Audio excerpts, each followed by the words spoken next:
இன்று திருப்பெரும்புதூர் தொகுதியில் குன்றத்தூர் நகராட்சியில் எங்களுடைய வர்த்தக துறை சார்பாக எங்களுடைய மாவட்ட தலைவர் திரு VLC ரவி அவர்கள் ஏற்பாட்டில் பெருந்தலைவர் காமராஜருடைய 122வது பிறந்தநாள் விழா கொண்டாடப்பட்டது. இதுல நலத்திட்டங்கள், ஆட்டோ வழங்குதல், தையல் மிஷின் வழங்குதல், புடவை, அரிசி, மளிகை சாமான்கள், இப்படி பல நலத்திட்டங்களை இன்று நாங்கள் அளித்திருக்கிறோம்.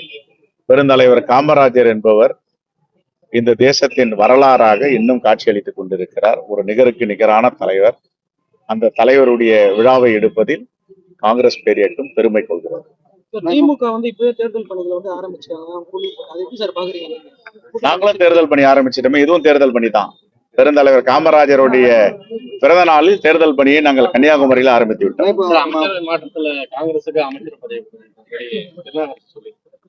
அது எங்க அகில இந்திய தலைமை முடிவு செய்யும், அதை நாங்க முடிவு செய்யறதில்லை. நன்றி.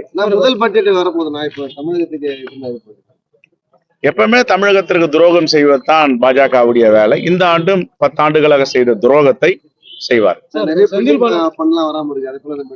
அதான் 10 ஆண்டுகளா வஞ்சித்து வந்தார்கள் தமிழ்நாட்டை, இப்பொழுதும் வஞ்சிக்க போகிறார்கள். அதெல்லாம் மாற்று கருத்து இருக்க முடியாது. செந்தில் பாலாஜி உடல்நலத்துறை ஜாமீன் கொடுக்க மாட்டேங்குது. ஏற்கனவே சிபு சோரன் ஜார்க்கண்டுடைய முதலமைச்சருக்கு பிணை வழங்கி இருக்கிறார்கள். அதே போன்று டெல்லி முதலமைச்சருக்கு பிணை வழங்கினார்கள். உடனே மத்திய குற்றப்புலனாய்வுத்துறை அனுப்பி இன்னொரு முதல் தகவல் அறிக்கையை தாக்கல் செய்திருக்கிறார்கள், சிக்கல் ஏற்படுத்துகிறார்கள்.